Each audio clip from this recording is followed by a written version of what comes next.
আমি আপনাদেরকে এখানে আমলটা করালে কি লাভ? আপনি প্যান্ডেল থেকে বের হয়ে আবার কিছুই করবেন না। আমি শিখিয়ে দিচ্ছি এই লা ইলাহা ইল্লাল্লাহর কত ক্ষমতা। 99টা দফতর অপরাধের একটা পাল্লায় রাখা হবে, একটা কাগজের টুকরোর মধ্যে ওর লা ইলাহা ইল্লাল্লাহ লেখা থাকবে।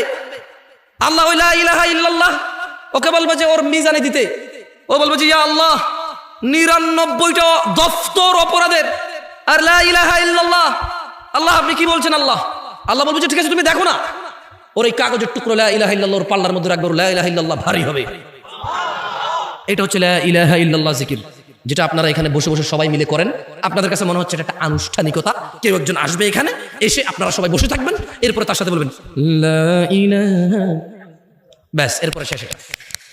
নাই, এখান থেকে উঠছেন নাই, ঘরে গেছেন নাই, দোকানে গেছেন নাই, রাস্তাঘাটে নাই, মসজিদে নিজে নিজে নাই, শুধু মাহফিলের একটা অনুষ্ঠান। এটা আপনি ভেবে নিয়েছেন। এই জন্য আমি আপনাকে আমল করাবো না, আমি আপনাকে শিখিয়ে দিলাম বেশি বেশি আল্লাহর জিকির করবেন, লা ইলাহা ইল্লাল্লাহ।